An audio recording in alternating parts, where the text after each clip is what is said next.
video is for Kyle, because Kyle kept asking me, how do I do this? And there were tons of other people on my trips to Alaska and BDRs and stuff that have also asked. And so I decided I'd put this video together as I'm making a new one so that Kyle would know. Because I probably owe him that after a couple of years. Yes, I hear those of you saying, well, just go buy a cargo net. But one of the things I found when I went to buy a cargo net is that, first of all, the bungees were 1/8 inch, which means it wasn't really a lot of pressure to hold things in. Second, the holes were probably already 4 to 5 inch holes or 6 inch holes to start with, which means by the time you stretched them, you ended up with 8 or 12 inch holes.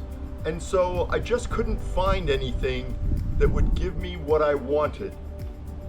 So I made one. And the reason that I put this cargo net on and made it loose is because, like, you get someplace and you have something that you can't find a place for on your bike. So for example, I'm going camping and I'm stop on at a grocery store to pick up food. Well, I can just stuff it under here. I've stuffed in wet clothes, either washed or from the rain, so they dry. I put boots under here when I changed into hiking shoes.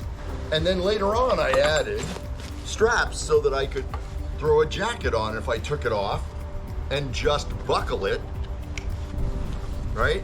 Just buckle it so that it's easily accessible in case the weather changes and I need to get to the jacket. This is me showing you how I've made this with some improvements. Making a motorcycle cargo net. First, I figure out the size, meaning the length would be across the motorcycle, and then the width would be like from the seat up as high as you want it to go and around a little. Keep in mind that it's going to stretch, so you don't want to make it like fully as big as you want it to be, but you want to make it kind of close. So I create a loom, and I make the loom rather strong. Not crazy, but I make it rather strong, and since I have the tools, I notch out things so that the loom can go together like this and I can glue and screw it. And that way, when the cord's on it and it's stretching, even if I leave it overnight, it's not coming apart or like warping.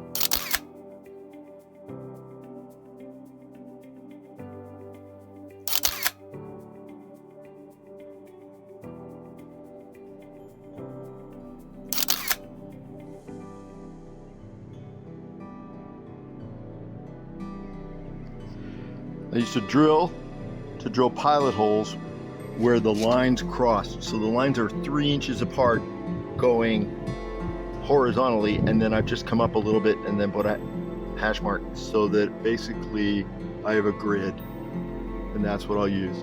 Then I put in drywall screws, not screwed all the way in, and then I'll use to loop the cord around. I use 1/4 inch bungee here. I get it off Amazon.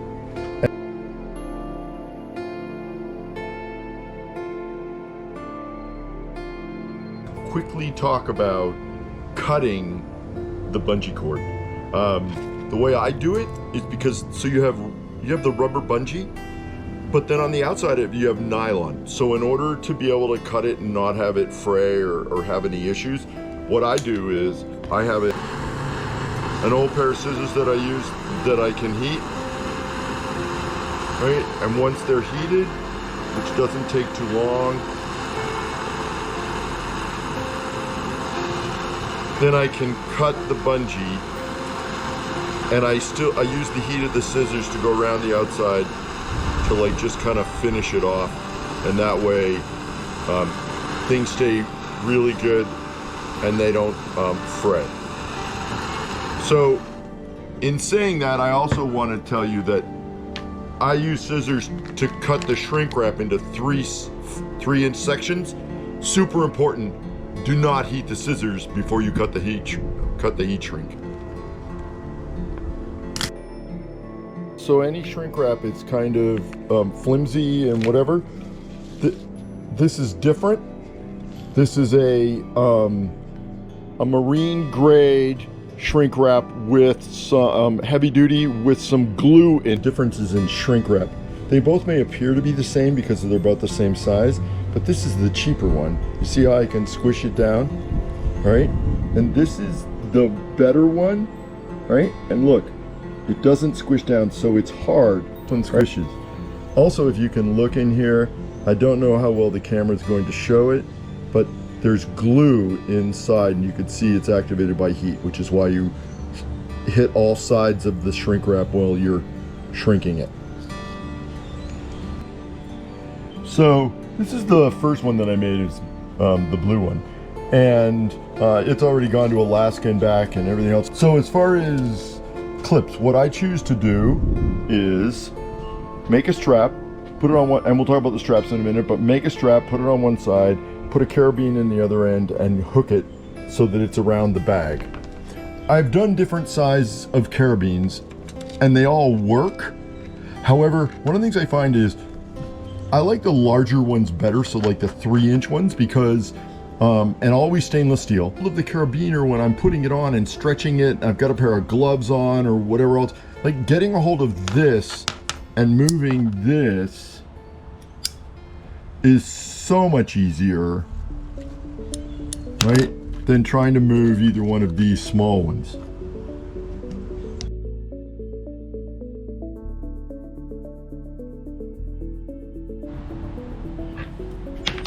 When I talked about the strap, I had this piece on, and I wanted to make sure you knew where I got it and one of the things that I do. On my adventure stuff, I have taken to, on things that are going to be rugged, I've taken to replacing the plastic snaps with ones that I found on Amazon. And it's this, the link is in the description.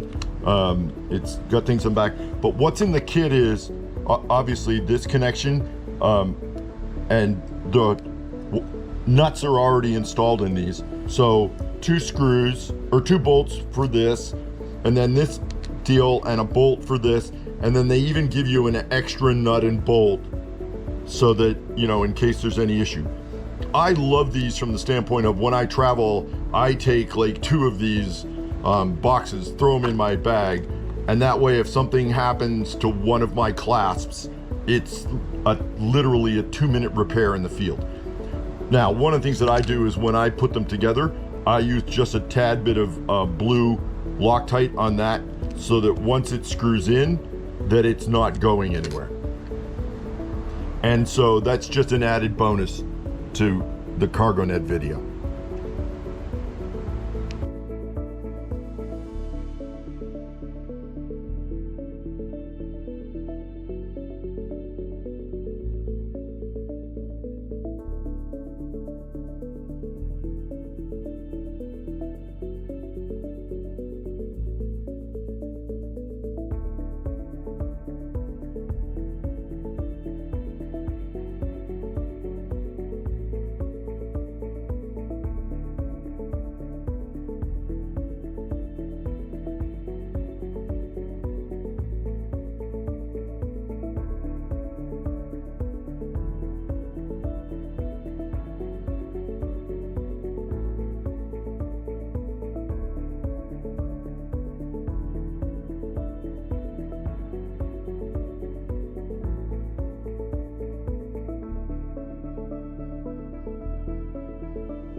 It so that when it gets shrunk, it'll hold the sections in place once I've set them. And the idea when you're putting it all together is to try really hard not to stretch this. You want it to be loose.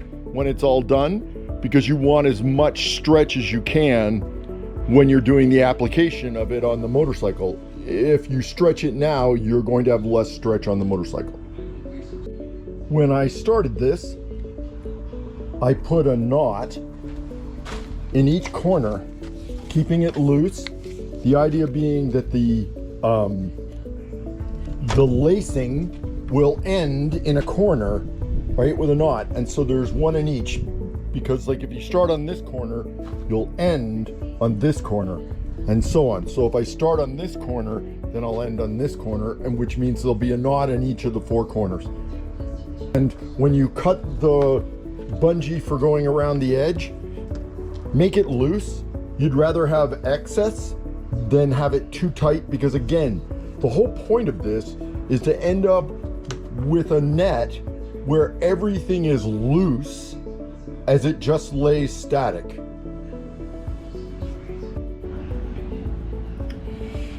So I like to be consistent. So I take it over, back under, come up to the top side, and then back through, so that when I pull it, right, they all come out the same.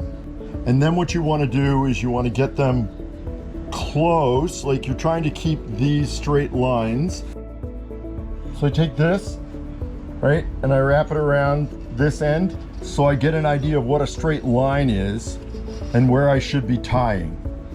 All right, so like this might be able to go up a little or come down. Once it's together, right, then you're going to start pulling. You're going to start pulling from the other side, because if you start pulling from this side, this will get too long. So tighten up as much as you can from the other side, right? And even if it seems short, when you pull it back, right, you'll end up with a good one. Now, that slipped pretty easy, so you have to pull things tight and they won't slip.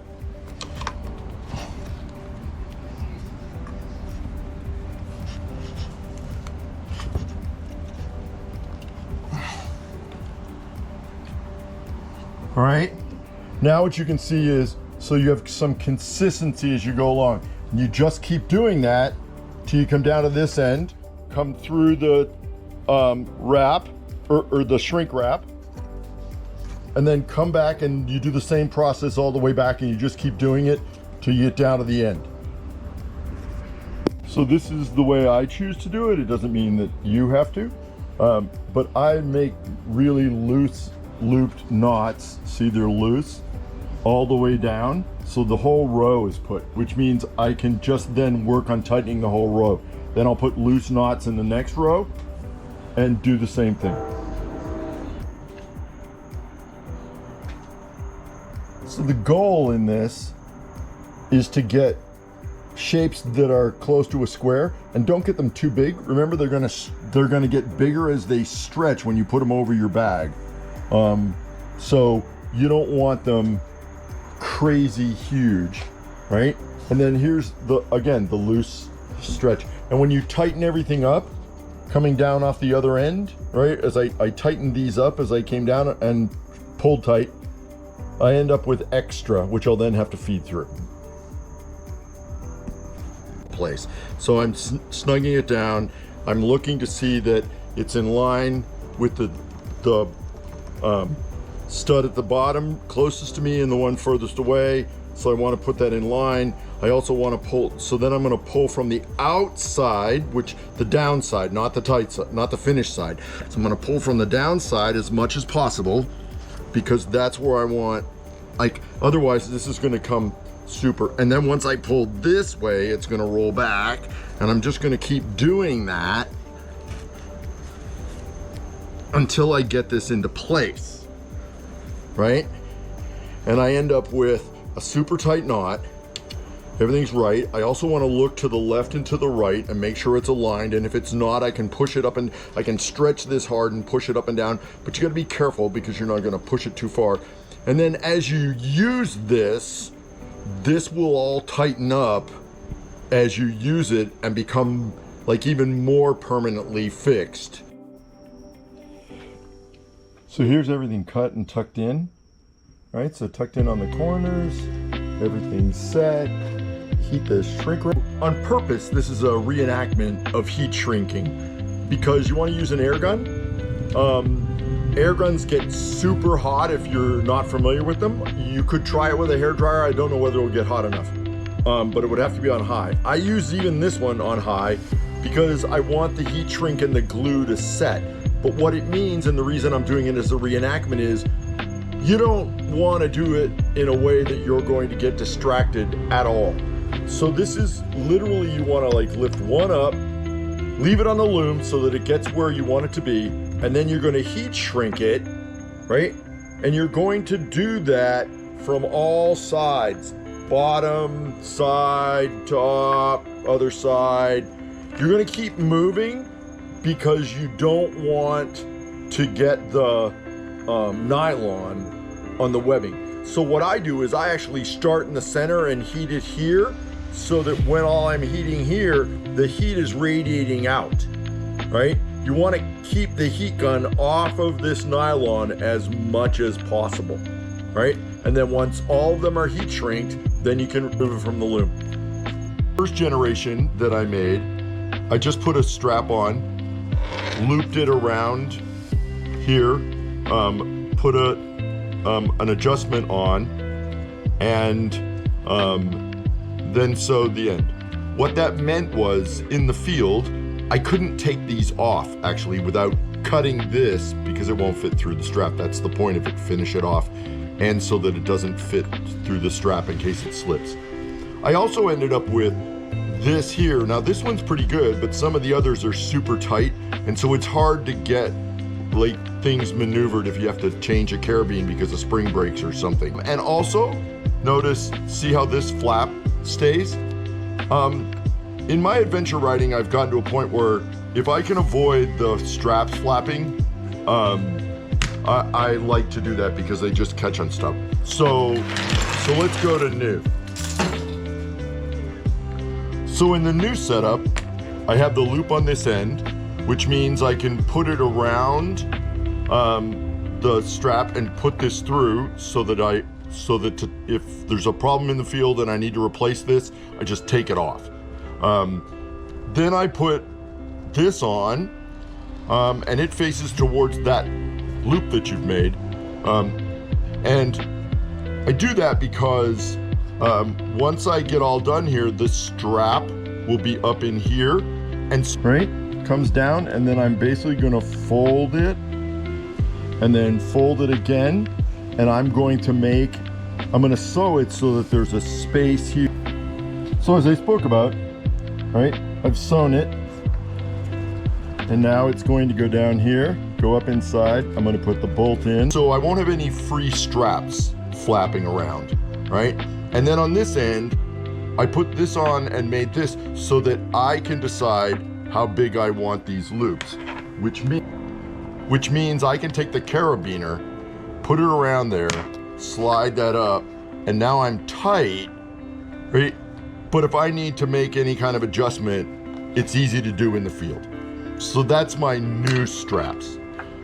Something else that came up as I did it, on the first one I had 4 of straps going across, and on this one I was going to put 3. I've now discovered that I like 4, and 4 would be better. So here's my suggestion, which it means that one of these at least will not end up on, like the loop won't end up on shrink wrap. That's fine. My suggestion is make sure you put the loop on the non-shrink wrap so that when you come down here, you're hooking the carabiner to where there's shrink wrap. Because otherwise, this has a tendency as you're putting it on to catch, and you'll eventually wear off this outside coating, and so try not to do that.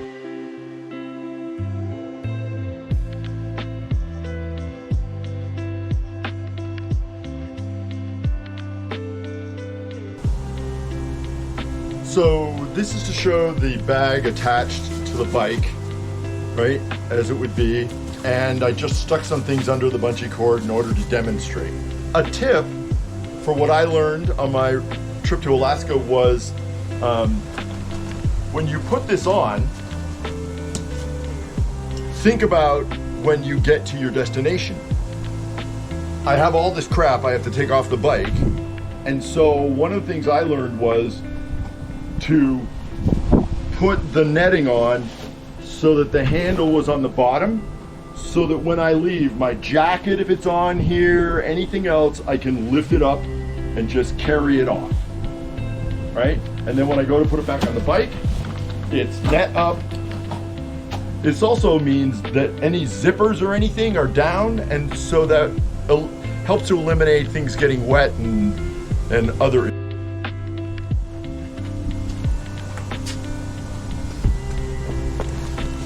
Something else to put out. So this is how the clips go on, and as you can see, each of the clips is on it clips to a bungee portion, so that way when you're taking it on, taking it off, you're not going to be catching on the nylon and doing damage to that. Also, something a little interesting on this is I put the center two straps through the handle loop so that it stays in place if I pick it up like that. The final thing is, so I want this cargo net to be for a couple of things, so I made it a little longer than this bag, which means all I needed to do is just fold the end under, right? And I clipped it over too, but that just shows the versatility of the cargo net. Wrapping the cargo net around the bag is not the only way to use it. And so to demonstrate its versatility, I'm talking about, like, I took small carabiners and hooked it to my locking or my mounting points, my strap points on the soft pannier supports.